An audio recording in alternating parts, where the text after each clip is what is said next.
mon invité aujourd'hui est Alain Juppé, actuellement membre du Conseil constitutionnel, ancien Premier ministre, ancien ministre des Affaires étrangères, et c'est un peu à l'ancien ministre des Affaires étrangères que je m'adresse pour avoir votre regard sur l'actualité mondiale. Nous vivons dans un monde chaotique. D'ici peu, il va y avoir une élection présidentielle américaine. Quelle vision avez-vous de la politique américaine sous Donald Trump et de ce qu'elle pourrait devenir avec un autre président que Donald Trump? Merci de votre invitation. Je suis toujours avec beaucoup d'intérêt les travaux de l'IRIS. Je vous avoue ma perplexité sur ce qui se passe aux États-Unis, parce que je n'imaginais pas qu'un pays qui a une telle tradition démocratique puisse donner le spectacle qu'il donne aujourd'hui. Le débat, pour l'instant unique, entre Biden et Trump a été une espèce de farce vraiment qui quasiment déshonorante pour ce régime. Et donc, je suis extraordinairement surpris par cette situation. Cela dit, l'enjeu de cette élection est majeur, pour nous tous. Je ne ferai pas de pronostic à ce stade, je m'en garderai bien. Il n'est pas exclu que Trump gagne, finalement, parce que nous connaissons assez mal les États-Unis. Pour nous, les États-Unis, enfin je parle pour moi, c'est Boston, New York, un peu Washington, et puis Los Angeles et San Francisco. Il y a tout ce qui est entre les deux. Et c'est là qu'est sans doute c'est là que votent sont nos électeurs de Trump. Le socle de Trump, voilà. Alors, est-ce que beaucoup peut dépendre du résultat de cette élection? Je pense en particulier à l'accord de Paris, à la lutte contre le changement climatique, qui est un enjeu fondamental et sur lequel Trump continue à faire un déni de réalité. Est-ce que ça changera fondamentalement les relations entre les États-Unis et l'Europe et la France? Je n'en suis pas si sûr, parce que le retour de l'isolationnisme est assez cyclique aux États-Unis, et c'est pas Trump qui en a donné le top, si je puis dire. Un certain éloignement des États-Unis vis-à-vis de l'Europe aussi, ça date d'Obama. Le pivot vers l'Asie, c'est pas tout à fait nouveau. Donc voilà, c'est une élection qui est un enjeu majeur. Mais il ne faut pas non plus s'imaginer que nous allons retrouver avec les États-Unis une relation de confiance comme celle qui existe. Notamment Biden ou Trump, la législation extraterritoriale, plutôt l'application extraterritoriale de la législation américaine est quand même un point majeur d'atteinte à la souveraineté des pays européens. Une sorte de violation peut-être du droit international, je crois qu'on peut aller jusque-là, et c'est pas Trump qui l'a inventé, donc oui. Il y a une espèce de constante dans cette position.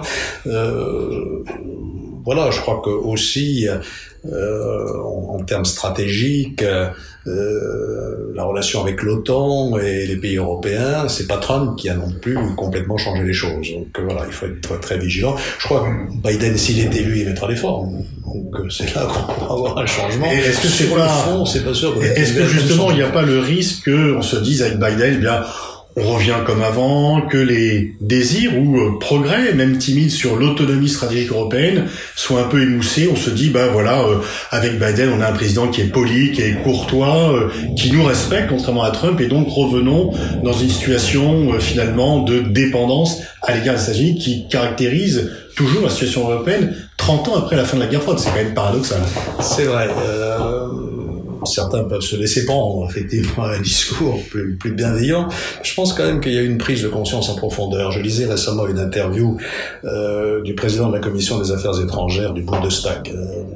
Röttgen, dans Le Monde, et où il disait à propos de la relation transatlantique, rien ne sera plus jamais comme avant. Donc je crois que même en Allemagne, il y a une prise de conscience que finalement le parapluie américain n'est plus ce qu'il a pu être pendant quelques décennies, et qu'une autonomie stratégique de l'Europe, dans cette interview, le président de la Commission des Affaires étrangères utilise le mot de puissance stratégique en parlant de l'Europe. Ce qui est un mot rarement utilisé par les Allemands.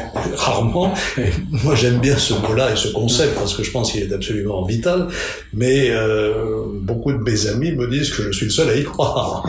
Est-ce que vous pensez que l'affirmation, justement, par une autre personnalité allemande, Madame von der Leyen, d'une commission géopolitique, la nouvelle commission qui a été mise en place, qui est quand même un rôle fondamental dans le plan de relance, est-ce que du coup, entre cette perception des nations européennes qu'il est nécessaire de faire quelque chose par rapport à un éloignement américain, et une commission qui semble plus volontaire et plus active sur ces points que les deux précédentes, est-ce que vous pensez que on est passé à autre chose, que quelque chose est enfin en train de se passer au niveau européen? Je l'espère. Je n'en suis pas si sûr. Oui. Parce que l'Union européenne n'a jamais été aussi fortement attaquée qu'elle l'est aujourd'hui. De toutes parts, de l'extérieur. Trump, c'est quand même le premier président des États-Unis à avoir utilisé à propos de l'Europe le mot ennemi. Il l'a dit dans une interview. Bon. Poutine n'a pas pour la construction européenne une bienveillance particulière, c'est le moins qu'on puisse dire, il le fait plus subtilement, mais il essaye de pousser tout ce qui peut nous diviser, et puis le verre est dans le fruit à l'intérieur. La question se pose de savoir si tous les États membres aujourd'hui partagent les mêmes valeurs, la même vision de la démocratie, la charte des droits fondamentaux européens qui est inscrite dans nos traités. On voyait à quel pays je pense aujourd'hui qui pose problème. Donc l'Europe est quand même dans un état de fragilité, et en même temps, je pense qu'il y a un moment européen. À cause de la position des États-Unis, bien sûr, qui pourrait perdurer, à cause du jeu des puissances et du fait de cette prise de conscience que si nous ne nous réunissons pas davantage, nous serons vassalisés. Entre la Chine, les États-Unis, même la Russie, qui n'a peut-être plus les moyens de la puissance, mais enfin qui a la puissance politique encore, et qui attaque de front ce que nous représentons. Poutine a quand même déclaré que l'idée libérale était morte. Donc, Et est-ce que par rapport à la menace de Poutine, justement, des pays européens, je pense notamment à la Pologne, aux Pays-Bas, dont l'histoire a été mouvementée dans les relations avec Moscou, est-ce que ces pays ne sont pas un frein à l'autonomie européenne, puisqu'ils comptent avant tout sur une protection américaine, plus que sur une protection interne de l'Europe? Bien sûr, quand je vous parlais des divergences entre guillemets idéologiques entre les pays européens sur les valeurs démocratiques, c'est pas la seule. C'est aussi sur la conduite de la diplomatie européenne vis-à-vis de nos voisins.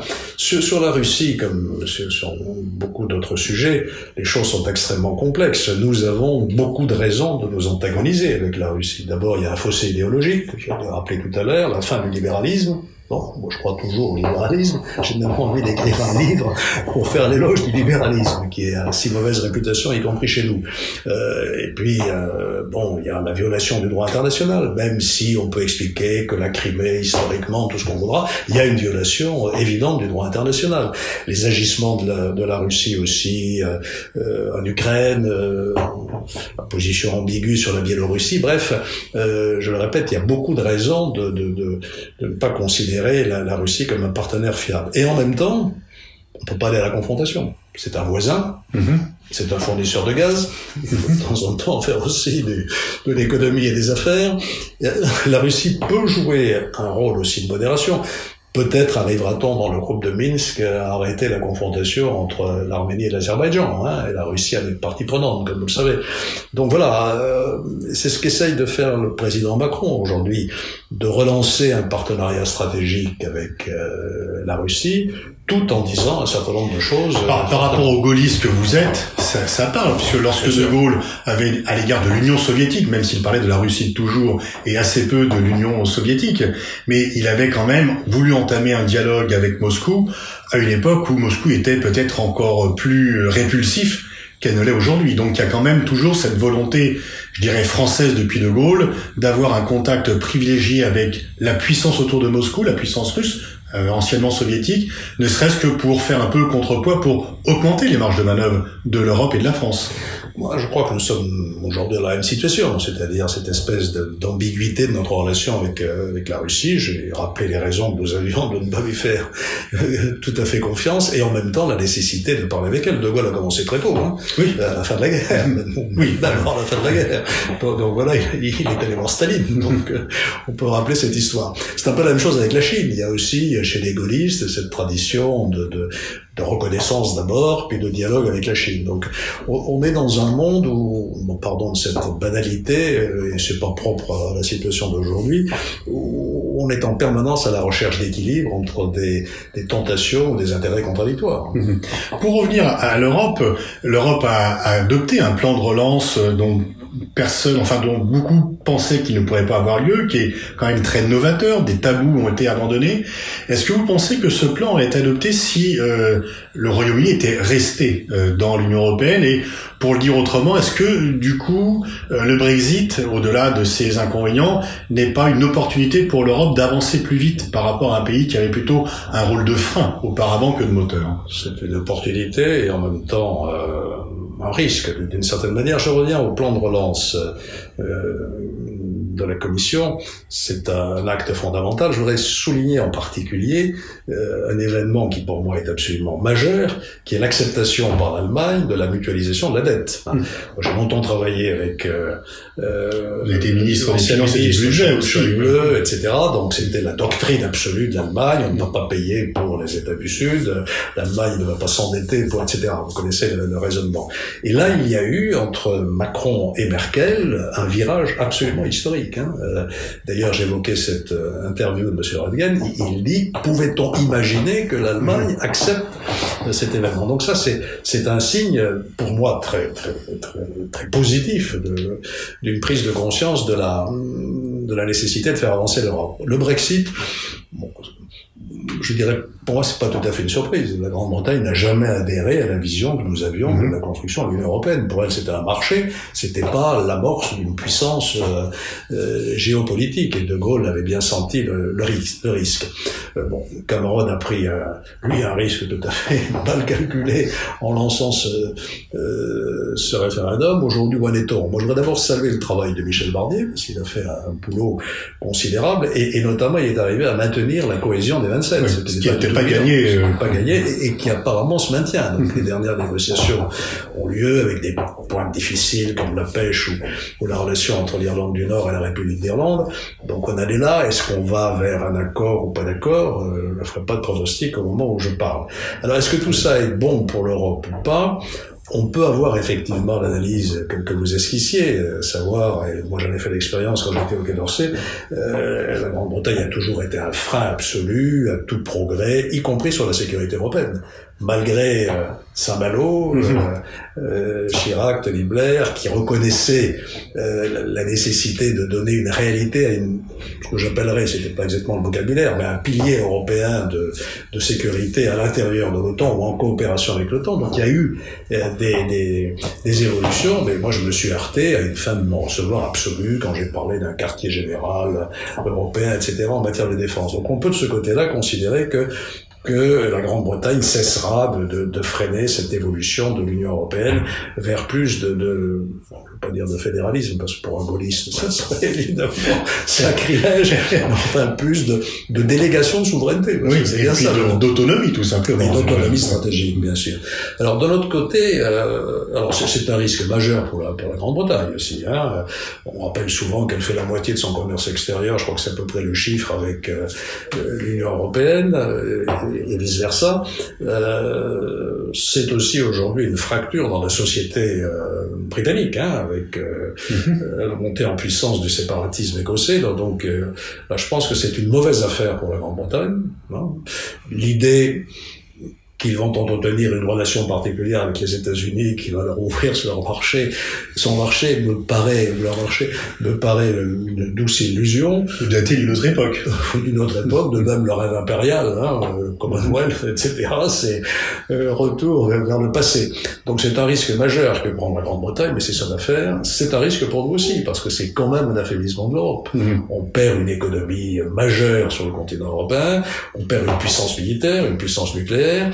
Jusqu'à présent, j'espère que ça continuera, on avait quand même au Conseil de sécurité une assez bonne coopération entre les pays européens, en particulier entre les deux membres permanents du Conseil de sécurité. Donc ça, on risque de le perdre.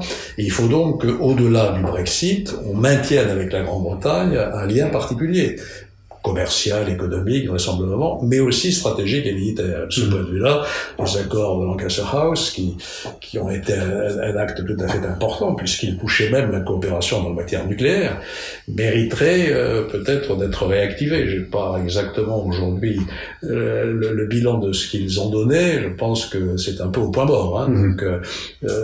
Et donc, au contraire, le Brexit pourrait être l'occasion de le renouveler, de le relancer, parce que il va bien falloir trouver des moyens de garder avec la Grande-Bretagne une relation qui ne soit pas simplement de proximité géographique, mais aussi politique. Vous évoquez la Russie, il y a quand même un dossier sur lequel la France a une grave divergence, pour ne pas dire une vision frontale avec la Russie, c'est ce qui se passe en Syrie.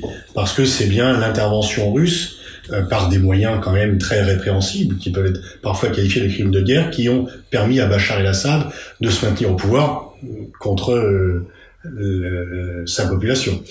Pour moi, ce qui s'est passé en Syrie est, on va pas utiliser des mots excessifs, c'est pas Mon naturel, mais pour moi un traumatisme personnel, parce que j'étais au Quai d'Orsay en 2011 quand tout ça a commencé, le printemps arabe, donc des étudiants, des jeunes, des moins jeunes, syriens qui commençaient à étouffer après des décennies de dictature, descendent dans la rue pour demander un peu de démocratie. Le régime les réprime dans le sang. La torture, les arrestations, les massacres, etc. Et c'est ça qui a entraîné petit à petit la radicalisation de l'opposition, avec une incapacité de cette opposition à s'unir. J'ai vu il n'y a pas très longtemps sur les écrans M. Gallion, qui est un homme tout à fait respectable, que j'avais reçu en 2011, et il avait essayé de constituer un Conseil national syrien de l'opposition. C'était un échec total. Donc l'opposition s'est divisée, et on voit à quoi tout ceci aboutit. Mais nous portons, nous aussi, collectivement, une lourde part de responsabilité. Quand vous dites que la Russie est revenue en force, c'est parce que nous l'avons laissé revenir. Et le moment crucial, c'est évidemment la déclaration d'Obama. Si le régime utilise des armes chimiques, c'est une ligne rouge. J'entendais un ancien ambassadeur américain dire qu'en langage diplomatique, lorsqu'on dit une ligne rouge, ça veut dire que si on la franchit, on utilise la force. Et j'ai vu aussi à la télévision la réaction d'Obama après l'utilisation et les témoignages absolument incontestables d'utilisation des armes chimiques à la télévision. Je m'en remets au Congrès. Donc il savait qu'il ne ferait rien. L'erreur était de ne pas intervenir ou d'avoir dressé des lignes rouges dont on savait qu'on ne pourrait pas les faire respecter. Les deux. Ou bien on est décidé à intervenir et je rappelle cette déclaration, ça a peut-être retenu contre moi, Assad doit partir. Nous l'avons tous dit. Nous étions déterminés à le faire partir, parce que nous voyons bien qu'il était le responsable de ce qui se passait sur le terrain. Et puis on ne savait pas donner les moyens. Et à ce moment-là, je reviens à votre question, la Russie arrive. Nous avons ouvert le paysage, si je puis dire, et elle en a profité en se livrant à un soutien systématique du régime et en ciblant ses premiers bombardements, non pas contre Daesh, mais contre les opposants syriens. Et donc aujourd'hui, on est dans une situation apocalyptique en Syrie, avec plusieurs millions de personnes déplacées à l'intérieur de la Syrie, 3 millions de Syriens en Turquie, 1 million au Liban, dans un pays de 5 à 6 millions d'habitants. Donc c'est un naufrage absolu, un pays détruit. Et pour ma part, je continue à penser que jamais, quels que soient les efforts de la Russie ou de l'Iran, nous n'arriverons à convaincre le peuple syrien que Assad est le bon dirigeant qu'il lui faut pour l'avenir. Et donc c'est sans issue puisque les Russes ne vont pas partir et ils maintiennent une présence pour pas cher finalement et un pays qui est ruiné que personne ne veut reconstruire pour le moment. C'est une impasse totale. Aussi on appellera l'Europe au moment de la reconstruction. Là, nous jouerons notre rôle traditionnel de banquier. Mais aujourd'hui c'est l'impasse totale. Et quand on dit que la Russie est maître du jeu, je suis pas sûr qu'elle est aujourd'hui la façon de s'en sortir.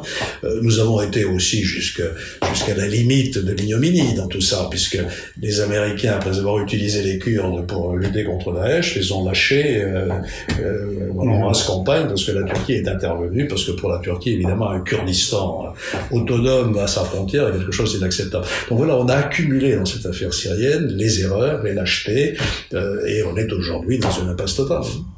Lorsque vous arrivez au Quai d'Orsay en 93, la Chine n'a pas du tout le statut qui est le sien aujourd'hui, et en 30 ans, elle est devenue la seconde puissance mondiale, peut-être bientôt la première en termes de PIB. Comment voyez-vous cette montée en puissance de la Chine et quelle est la part de risque et d'opportunité que cela peut avoir pour un pays comme la France?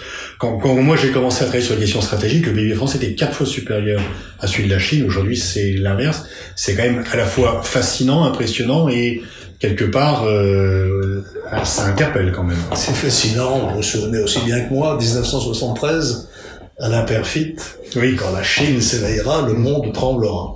Oui, vous avez raison de dire qu'aujourd'hui c'est la première ou la deuxième. Bon, on peut discuter puissance économique, technologique, militaire, spatiale, politique aussi. Et donc c'est une transformation absolument extraordinaire sur la scène mondiale. Est-ce que c'est un danger pour nous? On a l'habitude de dire, ou les Chinois l'ont dit souvent aussi, qu'ils n'étaient pas expansionnistes, qu'ils se satisfaisaient de leur vaste territoire. C'est pas tout à fait vrai. en mer de Chine, ou même sur leur propre territoire, Hong Kong, Taïwan, et puis surtout en direction de l'Afrique et de l'Europe. Les routes de la soie, c'est pas quelque chose de totalement innocent et non politique. Le fait que le port du Pirée en Grèce soit géré par les Chinois, c'est aussi quelque chose qui... c'est aussi un abandon européen quelque part. Bien sûr. Et en Afrique, la multiplication des investissements chinois pose aussi problème dans un continent où la France devrait être moins timide, vraisemblablement. Alors, est-ce que la Chine a un avenir lumineux? Elle a des faiblesses, des inégalités géographiques et sociales qui restent très fortes, encore beaucoup de pauvreté au milieu de plusieurs centaines de millions de Chinois, un modèle économique qui est fragile, ça a été jusqu'à présent l'usine du monde, avec un développement fondé essentiellement sur l'exportation, compte tenu de la montée du protectionnisme américain ou autre. Les Chinois sont en train d'essayer de réorienter leur modèle économique vers le marché intérieur. C'est pas si facile. Ça peut marcher pour vous? Ça peut marcher parce qu'ils ont un marché absolument considérable. La légitimité du Parti communiste, elle est par la réussite économique, plus tellement par l'étude des œuvres de Marx et de Mao. Bien sûr, et c'est ça qui fait sa force et sa fragilité, parce que si ce développement économique se ralentit, peut-être que les Chinois seront moins enthousiastes. Mais dans les fragilités aussi, alors, est-ce que le régime politique est une fragilité ou une force? Ça, l'avenir nous le dira. Vous vous souvenez qu'on a longtemps prédit que le développement économique et l'émergence d'un capitalisme qui ne dit pas son nom allait s'accompagner d'un progrès de la démocratie. On observe exactement le contraire. Et ça vous paraît durable? Est-ce que vous pensez qu'à terme, la nouvelle génération de Chinois va être plus... Je n'en sais rien, et je le souhaite. Mais j'ai lu il y a pas très longtemps l'ouvrage d'un journaliste allemand, ça s'appelle Dictature 2.0. Oui. C'est terrifiant. Oui. L'utilisation c'est à charge, très à charge. Très à charge. Il a vécu en Chine, je crois, assez longtemps. Donc voilà, et quand même le crédit social, le permis à points politique, ça existe apparemment dans certaines villes chinoises, et ça risque de se généraliser. Donc c'est assez terrifiant, et donc il y a une puissance de verrouillage politique qui est considérable. Donc ça peut être stable. Alors quelle attitude avoir vis-à-vis de cette puissance considérable? Bon, tout le monde cherche. Trump de temps en temps fait le bras de fer, et puis il recule, et puis il avance à nouveau. Donc parce que c'est un pragmatique parfois plus qu'on le dit quand même. Quant à l'Europe, elle est un peu désarçonnée par tout cela. Moi, je pense que nous avons deux choses à faire. D'abord, ne pas renoncer à dire les choses. Ne pas renoncer à dire que le Tibet, les Ouïghours, etc., c'est une forme d'élimination de minorités qui est totalement intolérable et contraire à tout ce à quoi nous croyons. On le dit avec plus ou moins de prudence, le président actuel le dit aussi, je crois qu'il faut le dire. Parfois on se laisse terroriser par la réaction chinoise, mais non. Et de l'autre côté, la deuxième chose qu'il faut faire, c'est pas d'y aller séparément. Les Chinois sont passés maîtres dans l'art de pratiquer la technique des Horaces et des Gurias. Voilà, ils nous font courir, ils reçoivent Mme Merkel, puis après M. Macron, et ainsi de suite. Et chacun va signer ses accords commerciaux séparément. Si on veut peser vis-à-vis de cette puissance énorme, il faut y aller de façon cohérente et unie, y compris sur le plan technologique. Je ne sais pas quelle est aujourd'hui la stratégie des pays européens sur Huawei. Est-ce que Huawei est vraiment le cheval de Troie du régime chinois sur la 5G? C'est une question qui mérite d'être posée, parce que c'est quand même un enjeu fondamental. Les Américains ont une position assez dure, assez négative. Nous, on tergiverse, en moyenne, comme toujours. Vous êtes un gaulliste convaincu, on arrive à la fin de cet entretien. Est-ce que vous pensez, quelle est selon vous l'actualité du gaullisme pour la France, au niveau international? Quel est le fait, est-ce que je peux le dire, dans un monde globalisé, sans se dire qu'est-ce que De Gaulle aurait fait à chaque fois, mais quel est le message? Est-ce qu'il y a toujours un message gaulliste, un héritage gaulliste pour notre diplomatie? Il y a un mot qui est redevenu très à la mode aujourd'hui, c'est celui de souveraineté. De Gaulle parlait plutôt d'indépendance nationale. Je crois que cette idée que la France doit affirmer ce qu'elle est sur la scène mondiale et ne pas se laisser embarquer dans une tendance à la vassalisation, comme je l'évoquais, c'est un message très fort qui a été maintenu par les successeurs du général de Gaulle et qui est aujourd'hui très, très, très vital. Encore faut-il s'en donner les moyens. Et ça, c'est pas évident. De Gaulle, ça allait donner des moyens. Les grandes réformes économiques de 58, etc. Plus l'initiative sur la force de dissuasion, les grands plans, etc. Donc tout ça. Est-ce qu'aujourd'hui, on a à nouveau cette volonté je l'espère, donc tout passe par une certaine crédibilité économique et stratégique de la France. Et puis, alors, c'est là peut-être que je suis un gaulliste pas tout à fait orthodoxe. Je pense que cette volonté d'affirmer que la France reste la France, ça ne peut passer que par une coopération européenne accrue. On n'y arrivera pas tout seul, c'est une évidence qui s'impose. Je défends la thèse selon laquelle De Gaulle a été un Européen. En 58, quand il met en application le traité de Rome, le patronat français n'en veut pas. Ils en ont trop eu. Ils ont peur de la concurrence allemande. De Gaulle, si, on va faire les réformes nécessaires et on va y aller. Après, bon, plan Fouché qui n'a pas réussi, etc. Donc, moi, je ne lis pas le gaullisme comme un anti-européanisme. Pas du tout. Et je pense que l'action de Jacques Chirac, malgré quelques balbutiements au départ, je rappelle l'appel de Cochin, voilà, que mon livre. Mais il y a un des rares motifs de discorde avec lui que vous avez dans... Oui, mais je soutiens, et j'ai trouvé confirmation dans ses mémoires, qu'il l'a signé sans le lire. Voilà. C'était plutôt Juillet-Garot, quoi. Il était sur son lit d'hôpital. Ouais, je l'ai vu à ce moment-là, Cochin, il souffrait comme une bête. Enfin bon, refermons cette parenthèse. Si on devait cela, Chirac, c'est 92, Maastricht. Si lui, Balladur et moi, on n'avait pas appelé nos électeurs à voter pour, ça n'aurait pas été 51-49, ça aurait été 49-51. Ensuite, et ça m'a amusé, je le raconte dans mon livre, puisque c'est M. Macron qui rend hommage à mon gouvernement, 95-97, Chirac me laisse faire, on me conduit à prendre des mesures pour qualifier la France pour l'entrée dans l'euro. On n'était pas qualifié en 95, on l'était quasiment en 97-98. Donc voilà, je vois toute une série d'actes de Chirac qui vont tout à fait dans le sens de l'Europe. Sa campagne de 2005 sur le référendum, là, ça n'a pas été sur le traité, sur la Constitution, qui n'a pas été un succès. Donc finalement, je me sens assez à l'aise en disant gaulliste et européen. Merci Alain Juppé de cette conclusion tout à fait cohérente.